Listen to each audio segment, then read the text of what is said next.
la forma en que voy a estar hablando del diezmo, no vamos a entrar necesariamente en los versículos que se debaten para supuestamente comprobar que el diezmo ya no es para hoy.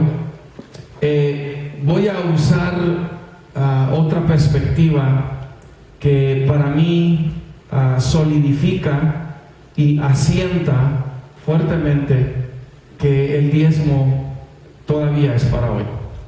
Amén. Y es algo a lo que le tenemos que dar seria consideración. Escuche, porque es la forma que Dios establece para bendecirnos a nosotros. Yo sé que normalmente el enfoque es ¿por qué tengo que dar? Y no quiero dar. ¿Por qué tengo que dar el 10%? Y se ignora completamente que es uno de los medios que Dios usa para bendecirnos. Amén. Vaya conmigo a Génesis 14, versículo 17 en adelante.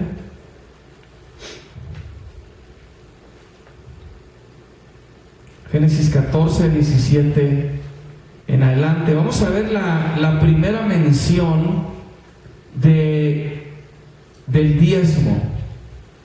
Y dice así, en el nombre de Jesús: cuando volvía de la derrota, está hablando de Abraham, de Kedorlaomer y de los reyes que con él estaban, salió el rey de Sodoma a recibirlo al valle de Sabe, que es el valle del rey. Entonces Melquisedec, diga conmigo Melquisedec. Muchos no entienden sobre Melquisedec, y esto es importante porque usted ve este orden del sacerdocio Melquisedec en el Nuevo Testamento, en el libro de Hebreos. No solo Melquisedec es mencionado en el Antiguo Testamento, está mencionado en el Nuevo Testamento, y sucede que es el orden sacerdotal de Jesucristo. Si es el orden sacerdotal de Jesucristo y nosotros somos sacerdotes de Dios, somos también sacerdotes de ese mismo orden de Melquisedec. El problema es que muchos no entienden de qué se trata el orden de Melquisedec. Pero aquí está Abraham con este rey Melquisedec, y tomamos ahí otra vez en el versículo 18, dice: Melquisedec, rey de Salem y sacerdote del Dios Altísimo, sacó pan y vino. Ahora, aquí nada más hago un pequeño comentario. Note que Melquisedec es un sacerdote del Dios Altísimo. Lo interesante es que para cuando se menciona aquí a Melquisedec, no había ninguna ley que establecía el orden sacerdotal. Eso no vino hasta con Moisés. Y estos sacerdotes solamente podían ser de la tribu de Leví. Para cuando se comenta aquí Melquisedec como rey y sacerdote del Dios Altísimo, no existía el orden levítico en relación al sacerdocio. Sin embargo, aquí está un sacerdote del Dios Altísimo. Así es como está siendo identificado. Amén. Y dice el 19: y le bendijo diciendo: bendito sea Abraham del Dios Altísimo, creador de los cielos y de la tierra, y bendito sea el Dios Altísimo que entregó tus enemigos en tu mano. Y dice la última parte del versículo 20: y le dio a Abraham los diezmos de todo el botín, de todo lo que Abraham recuperó y se trajo. Le dio los diezmos a este rey Melquisedec, sacerdote del Dios Altísimo, y Melquisedec lo bendice. La palabra diezmo significa la 10ª parte de algo que se le consagra a Dios. La 10ª parte de algo que se le consagra a Dios. La primera vez que aparece la práctica de entregar el diezmo en la Biblia es en Génesis 14:20, donde Abraham le da la 10ª parte de los bienes que tenía al sacerdote de Dios. Lo impactante de esta primera mención es que Abraham entrega el diezmo al sacerdote del Dios Altísimo, que se llamaba Melquisedec, y Melquisedec es un tipo de Cristo. Melquisedec es un tipo de Cristo. ¿Por qué es un tipo de Cristo? Cristo es nuestro sumo sacerdote. Es lo que el libro de Hebreos nos dice. El problema, por así decirlo, es que Cristo no podía tomar el sacerdocio entre los judíos porque él era de la tribu de Judá, y el sacerdocio corría por la línea o el orden de los de la tribu de Leví. Por eso también les llamaban levitas, porque eran sacerdotes. Entonces Jesús, escuche, esto es muy importante, Jesús toma el sacerdocio según el orden de Melquisedec, sin ninguna orden sacerdotal establecida, porque es el orden sacerdotal del Espíritu. Melquisedec es el orden sacerdotal del Espíritu. Aquí está Melquisedec, rey de Salem, sacerdote del Dios Altísimo. ¿Quién lo llamó al sacerdocio? ¿Quién lo puso como sacerdote? A Melquisedec. Si no existía ninguna orden, ¿quién lo puso?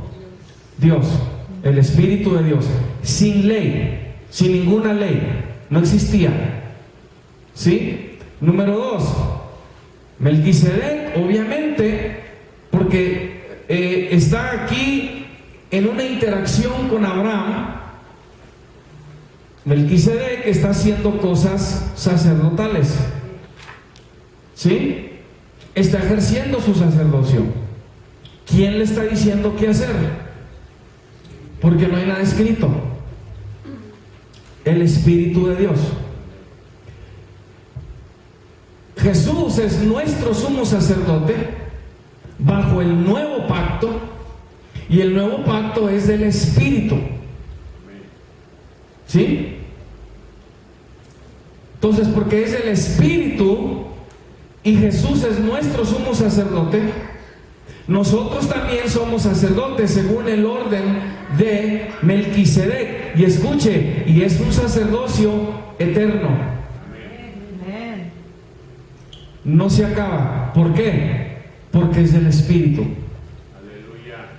Quiero que capte esto. Melquisedec está en el Antiguo Testamento. Aquí está en este encuentro con Abraham. Lo vemos desde el libro de Génesis, y luego lo vemos en el Nuevo Testamento. Cristo, si usted hace referencia también al Salmo 110, ahí usted ve a Melquisedec mencionado, y es una profecía. Tú eres sacerdote para siempre según el orden de Melquisedec. Esa frase, ese lenguaje, según el orden de Melquisedec, es porque es del Espíritu. De eso se trata. Amén. Es eterno, es para siempre. Nosotros vamos a reinar con Cristo eternamente y para siempre vamos a estar con Él, porque somos de este orden. ¿Estamos entendiendo? Muy bien. La segunda mención del diezmo está en Génesis 28, 20 al 22, en relación a Jacob, donde le hace voto a Dios de dar su diezmo, también sin la exigencia de alguna ley. Y Jacob dice en el versículo 20, Génesis 28, 20: si fuere Dios conmigo y me guardare en este viaje en que voy, y me diere pan para comer y vestido para vestir, y si volviere en paz a casa de mi padre, Jehová será mi Dios, y esta piedra que he puesto por señal será casa de Dios, y de todo lo que me dieres el diezmo apartaré para ti. Y de todo lo que me dieres el diezmo apartaré para ti. Y capte esta parte aquí, porque Jacob está diciendo: de lo que tú me des, te voy a apartar para ti. Y toda dádiva y todo don perfecto desciende de lo alto. Sobre todo lo que Dios nos da, hay que apartar para Él la 10ª parte. ¿Por qué? Es algo consagrado, apartado para Dios. Yo le puedo decir que nosotros hemos visto la mano de Dios en todos estos años que tenemos sirviéndole a Dios, y yo imagino que ustedes también, donde no hemos tenido escasez, no nos ha faltado nada, porque hemos sido fieles en nuestro diezmo y en nuestra ofrenda. O sea, se lo hablo también como un testigo de que he visto cómo Dios cumple con su promesa, cumple con su palabra. Aleluya. Amén. Amén. Muy bien. Lo primero, y esto es todavía real hasta hoy, lo primero que se destaca de estas primeras menciones del diezmo es que se dieron voluntariamente. Se dan voluntariamente. Incluso yo le voy a decir a usted, si usted va a diezmar porque siente miedo, o siente que Dios lo va a castigar, o siente algún tipo de presión de parte de Dios por dar, o presión que venga de cualquier persona por dar, yo le diría: no lo dé. No lo dé. Porque esta es una cuestión del corazón. Estos hombres lo hicieron voluntariamente. Pero si usted quiere recibir abundancia sobrenatural de parte de Dios, de su diezmo voluntariamente y hágalo de corazón. Créame que el enemigo le va a pelear. ¿Por qué tanto? Si yo lo trabajé, si yo me lo gané. ¿Ya se dio cuenta qué tan rápido Dios le puede quitar algo? Sí, amén, amén, amén. Así, Sí, amén. de un día para otro. Cierren esto, ya no hagan esto, ya no se pueden juntar, ya no, etcétera. Así, de un día para otro. ¿Sí? ¿Vamos a parar de diezmar? No. No. Y no hemos parado. No vamos a parar.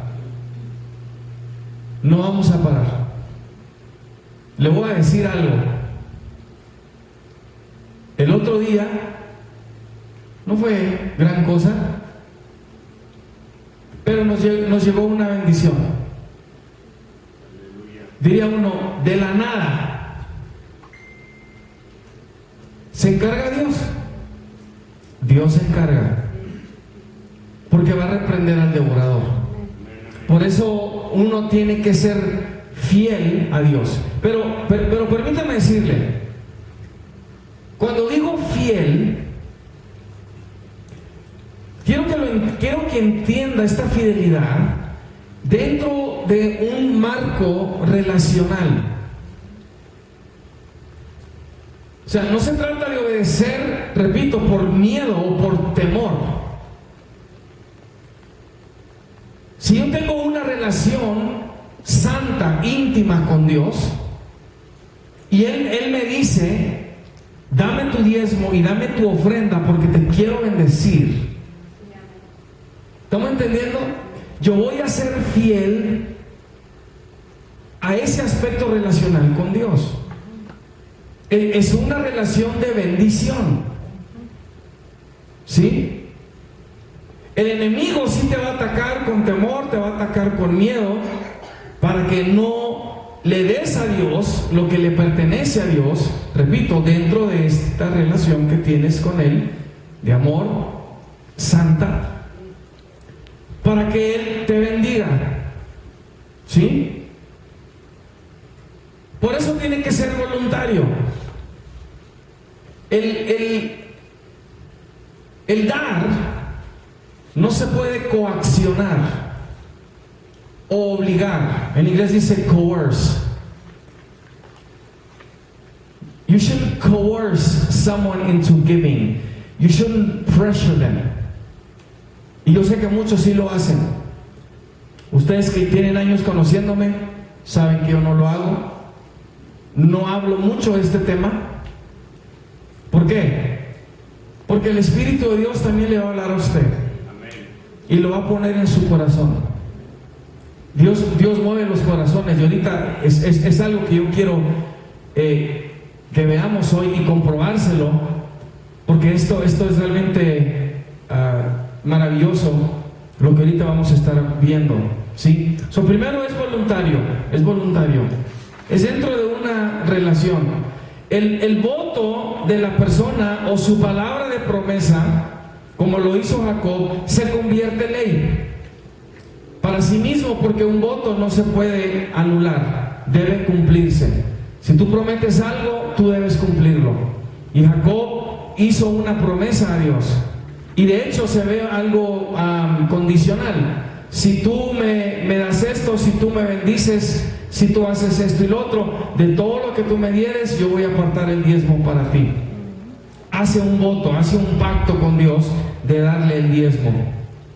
No está de más repetir que estos diezmos no los tenían que dar, pero los hombres fueron movidos en su corazón a expresarle a Dios gratitud de esta manera. Y este es otro punto.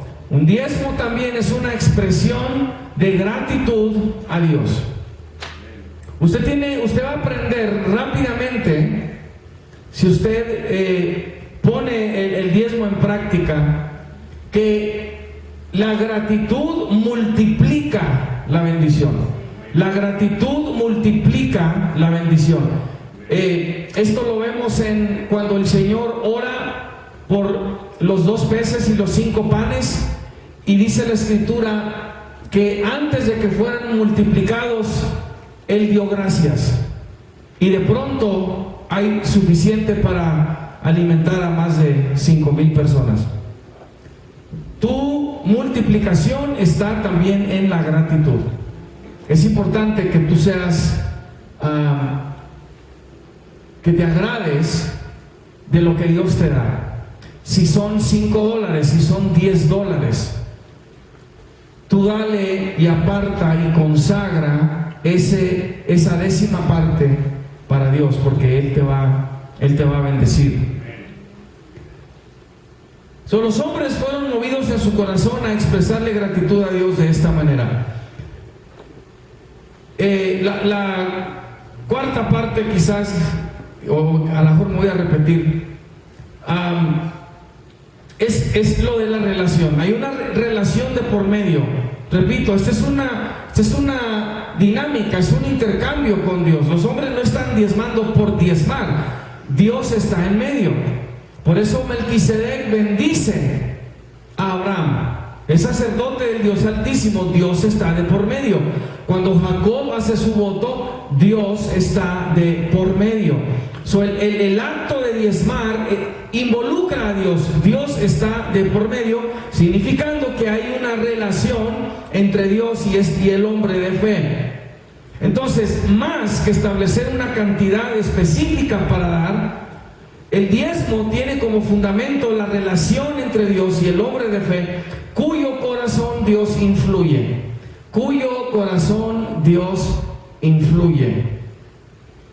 Hágase esta pregunta así: entonces, ¿por qué diezmamos? O sea, ¿es por la culpa de Abraham y por la culpa de Jacob? Híjole, ¿por qué no mejor escogieron el 5%? ¿Por qué tuvieron que decir diezmo? ¿Por qué no pudieron decir el quinte? Ya, nada más porque estos dos decidieron que iban a diezmar y dar la 10ª parte, pasó a la ley y ya, ahora nosotros también tenemos que dar el diezmo. O sea, pregúntese, ¿por qué esa medida? ¿Por qué decidieron que fuera la 10ª? ¿De dónde lo sacaron? ¿De dónde sacaron? Voy a apartar, consagrar el 10% para Dios. ¿Y por qué Dios lo aprueba? ¿Por qué Dios lo recibe? ¿Por qué no les dijo, no, es de más, nada más denme el 5? Yo creo que muchos estuvieran contentos si hubiera dicho Dios, no, bájale, que sea nada más el 5%. Sígame en esta parte. La pregunta que surge de estos dos primeros casos del diezmo es ¿qué los movió a determinar la 10ª parte como la medida de la ofrenda?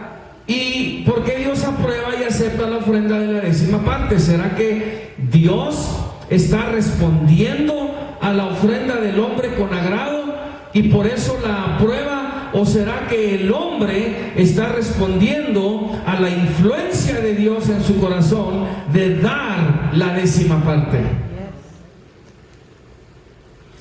O sea, ¿quién está influyendo sobre quién? Repito, porque pasa la ley, se establece la ley después y luego continúa hasta el Nuevo Testamento y hasta el día de hoy. ¿Sí? Si el diezmo es santo para Dios, entonces siempre existió esa medida en el corazón de Dios y no surgió por la influencia del hombre sobre Dios.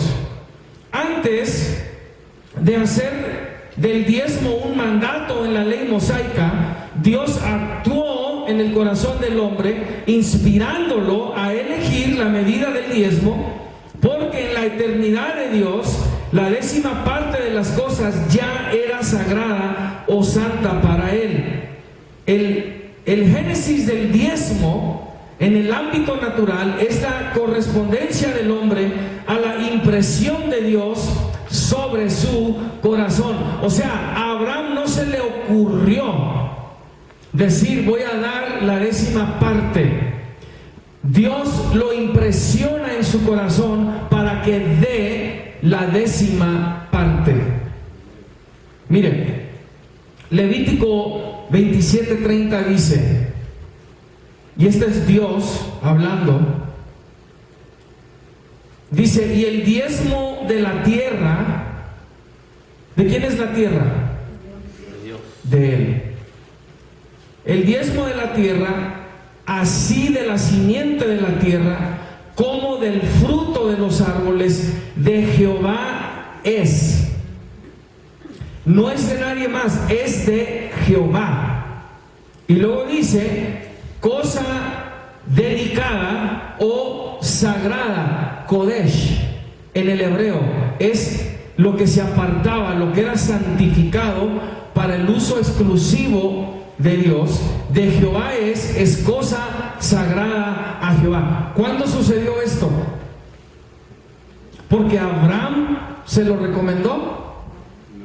¿Porque Abraham lo sugirió?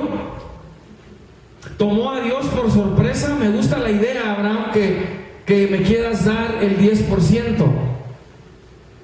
No, siempre estuvo en el corazón de Dios. La influencia no viene de Abraham para influir posteriormente sobre la ley, es la influencia de Dios en el corazón del hombre a que dé la 10ª parte.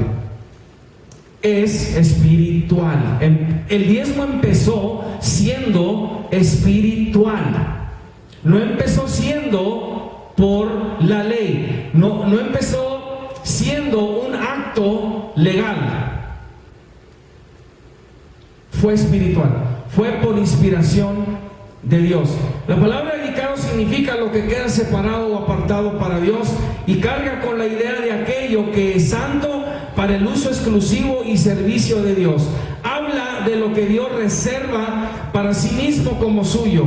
Es santo para Dios. Por lo tanto, con o sin la estipulación de una ley, la idea del diezmo existió primero en el corazón de Dios, que Él luego inspiró en el corazón del hombre para que éste lo pusiera en práctica. Déjenme le doy un ejemplo separado, pero que comunica el mismo principio.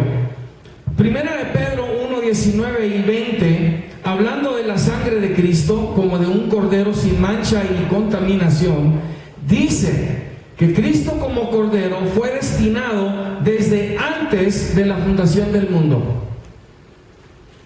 Desde antes de la fundación del mundo. ¿Sí? Apocalipsis 13:8 también dice que el Cordero de Dios fue inmolado desde el principio del mundo.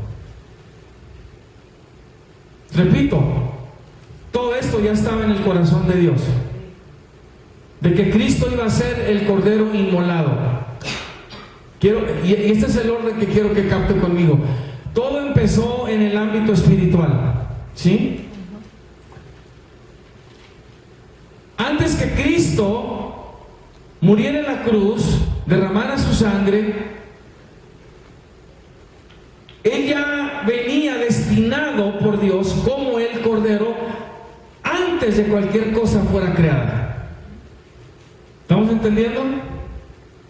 Desde antes, ¿sí? Significando que para cuando ya la ley se establece de ofrecer víctimas, de derramar la sangre de un cordero, de una oveja o de otro animal, una vida por otra vida, ese es el concepto.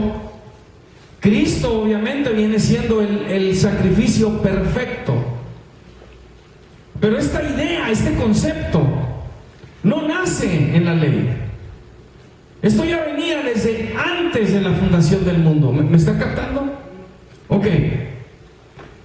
En línea a este pensamiento, la ofrenda que Dios ve con agrado desde su génesis en el ámbito natural es la ofrenda de Abel, porque Abel apartó una de las mejores ofrendas para Dios, que fue una oveja. ¿Verdad que sí? Muy bien. Si Dios le dice a usted que haga algo por fe, si Dios te dice, haz esto y yo voy a hacer esto contigo, fe significa que tú le crees a Dios y tú actúas en esa fe, tú actúas en esa palabra que Dios te dio. Amén. Amén. Y tú dices, yo te creo, Señor, yo te creo, lo voy a hacer. ¿Sabe por qué no cerré? Porque el Espíritu de Dios me dijo, no cierres, y yo lo estoy haciendo por fe. ¿Me está entendiendo? Ok. Abel escoge una de las mejores ovejas que él tiene, la aparta y se la ofrece a Dios. ¿Sí?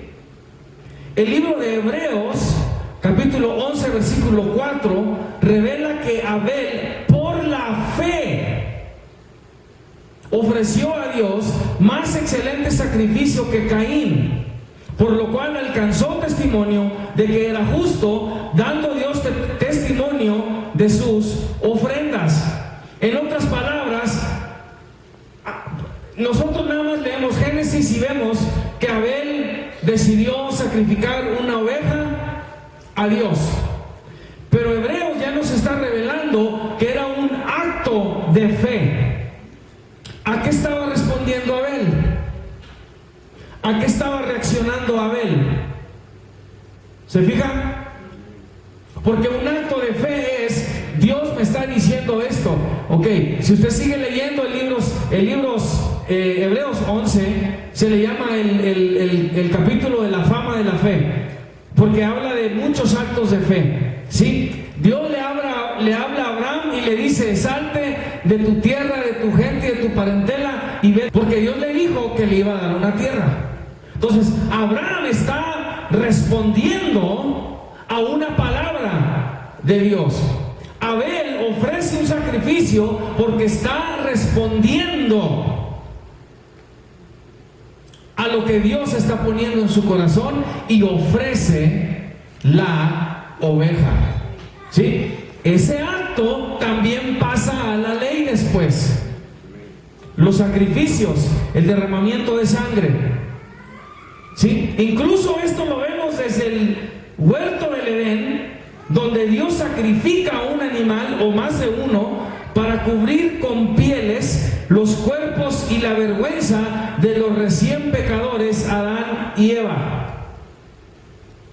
Dios sacrifica, mata a un animal, derrama sangre, una vida por otra, para cubrir las de Adán y Eva. Ok. Este concepto de un cordero no viene después de Dios, ya estaba en Dios, desde antes de la fundación del mundo. ¿Sí captamos eso?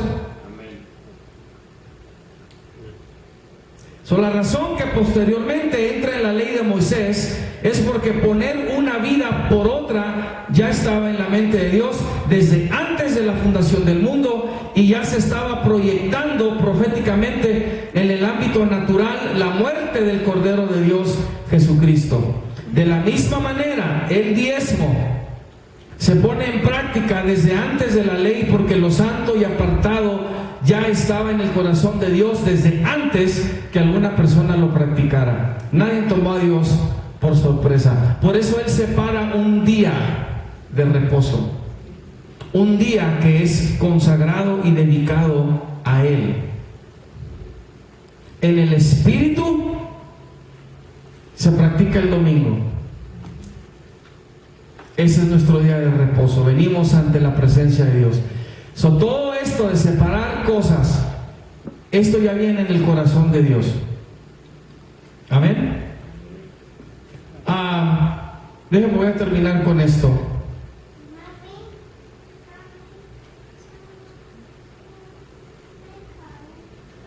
La razón que Melquisedec recibe el diezmo, y repito, es un tipo de Cristo, lo recibe de Abraham, es porque el diezmo estaba en el corazón de Dios desde la eternidad. No es una idea que se vio nacer en la ley de Moisés, ni una novedad de Abraham ni de Jacob, como tampoco fue novedoso que Abel ofreciera una oveja y derramara sangre, porque el orden del sacerdocio de Melquisedec es eterno, y todos nosotros pertenecemos a ese orden. El diezmo todavía está en efecto, y por ser del orden de Melquisedec nuestro sacerdocio, y porque en este sacerdocio no hay judío, no hay griego, no hay gentil, no hay varón, no hay hembra, sino que todos somos uno en Cristo, nos aplica a todos. ¿Sí? Hebreos 7, 5 al 8 dice: ciertamente los que de entre los hijos de Leví reciben el sacerdocio tienen mandamiento de tomar del pueblo los diezmos según la ley, es decir, de sus hermanos, aunque estos también hayan salido de los lomos de Abraham. Pero aquel cuya genealogía no es contada de entre ellos, tomó de Abraham los diezmos. Ahora, esta es otra cosa. Melquisedec no era judío, no se dice de qué pueblo, tribu, raza era. De hecho, hay un misterio alrededor de Melquisedec, precisamente porque se trata de un tipo de Cristo, pero es sacerdote de Dios. Entonces no se puede decir que el diezmo solamente era para los judíos y nosotros somos gentiles y ahora estamos bajo el nuevo pacto y el diezmo no nos corresponde a nosotros porque la ley era para los judíos. Pero sucede que el diezmo empieza dándosele a Melquisedec, sacerdocio eterno, y nosotros ahora somos parte de ese sacerdocio sin importar ninguna raza, y también nos afecta a nosotros el tener que dar el diezmo todavía. Y dice el versículo 7: y sin discusión alguna el menor es bendecido por el mayor. Melquisedec bendiciendo a Abraham. Y aquí ciertamente reciben los diezmos hombres mortales. Los de Leví, que está hablando, los sacerdotes de la tierra todavía lo están recibiendo por la ley. Pero entonces dice lo siguiente: pero allí uno de quien se da testimonio de que vive, o sea, ya lo recibe todavía. Cuando tú le das tu diezmo a Dios, es a Dios a quien se lo estás dando, porque es tu relación con Dios. ¿Sí? Entonces, Cristo, que todavía está vivo, Él todavía, según el orden de Melquisedec, sigue recibiendo el diezmo. Eso nunca paró, eso nunca ha parado. Él todavía lo está recibiendo. Y ya como última nota, y aquí este es un punto muy, pero muy interesante y muy impactante para mí también, creo yo, en cuanto al diezmo. ¿Ok?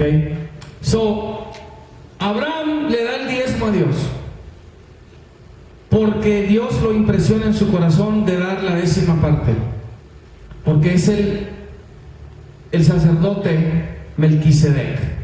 ¿Estamos entendiendo? Es espiritual, proviene de parte de Dios. Dios está orquestando todo esto, ¿sí?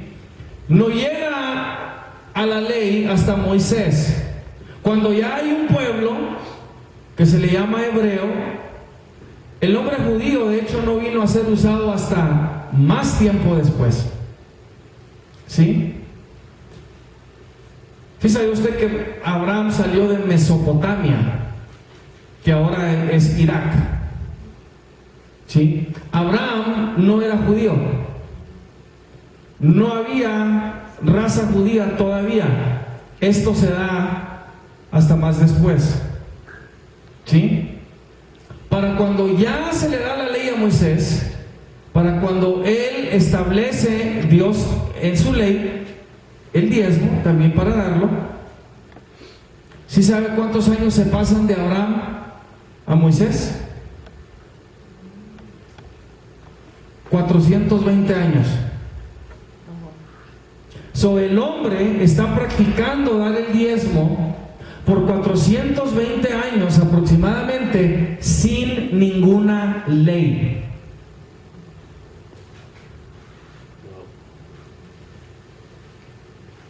¿Cuál es nuestro problema? Porque la excusa es la ley y ya no estamos bajo la ley. Y sin embargo los hombres lo siguieron practicando por 420 años.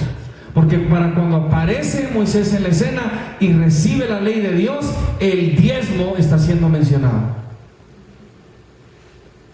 Todavía lo están practicando. ¿Sí? Entonces el diezmo es una obediencia, es dentro de un marco relacional con Dios. Porque tú le amas, porque tú lo respetas, le das reverencia y Él te lo pide, tú se lo das, pero porque Él te quiere bendecir.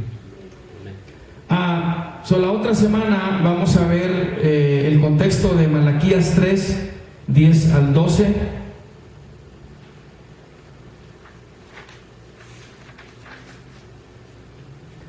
Vamos a ver brevemente la diferencia entre diezmo y ofrenda. Brevemente también el principio de la siembra y de la siega. Este principio básicamente dice que si tú siembras algo, tú debes esperar recibir algo. Esto también proviene de Dios. Esto es de parte de Dios. Y vamos a ver el diezmo como parte de guerra espiritual. Y la última parte, el diezmo es la forma establecida por Dios para financiar su ministerio. La próxima semana.